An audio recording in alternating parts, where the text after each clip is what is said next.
PCMC news, सत्याला शब्दाची धार।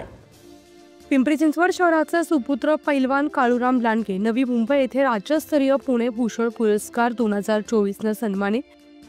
आज नवी मुंबई सानपाडा येथे डॉक्टर बाबासाहेब आंबेडकर समता भवन मध्ये पारस काव्य कला जनजागृती संस्था यांच्या वतीने कला साहित्य संस्कृती शिक्षण पत्रकारिता कृषी पर्यावरण क्रीडा धार्मिक आरोग्य विषयक अशा सामाजिक विविधांगी पवित्र आणि मंगल क्षेत्रात जो सेवेचा पिंड जोपासतात त्याची एक कृतज्ञता म्हणून संस्थेने सामाजिक क्षेत्रात सर्वोत्कृष्ट समजला जाणारा राज्यस्तरीय पुणे भूषण पुरस्कार 2024 पिंपरी चिंचवड शहराचे सुपुत्र पैलवान काळूराम लांडगे यांना कार्यक्रमाचे सन्माननीय प्रमुख पाहुणे ज्येष्ठ साहित्यिक माननीय पुंडलिक म्हात्रे सर, ज्येष्ठ साहित्यिक डॉक्टर संजय बर्वे, समाजसेविका श्रीमती सिंधू वांडे यांच्या शुभ हस्ते सन्मान चिन्ह व सन्मान पत्र देऊन पुरस्कार बहाल करण्यात आला।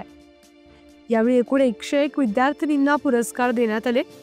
यावेळी संस्थेचे संस्थापक अध्यक्ष श्री मंगेश चांदिवडे, खजिनदार शोभा चांदिवडे, सचिव दामोदर वेडेकर, सामाजिक कार्यकर्ते सुरेश शेंडेकर व आजी माजी सर्व सामाजिक क्षेत्रातील पदाधिकारी उपस्थित होते। यावेळी पुरस्कारार्थींच्या नातेवाईक व मित्रपरिवारांची गर्दी पाहायला मिळाली।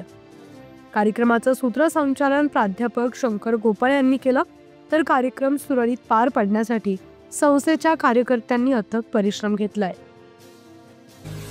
पुणे तसेच पिंपरी चिंचवड परिसरातील महत्त्वाच्या बातम्या पाहण्यासाठी आजच आमच्या डिजिटल PCMC न्यूज चॅनलला सबस्क्राइब करा आणि बेल आयकॉन प्रेस करा।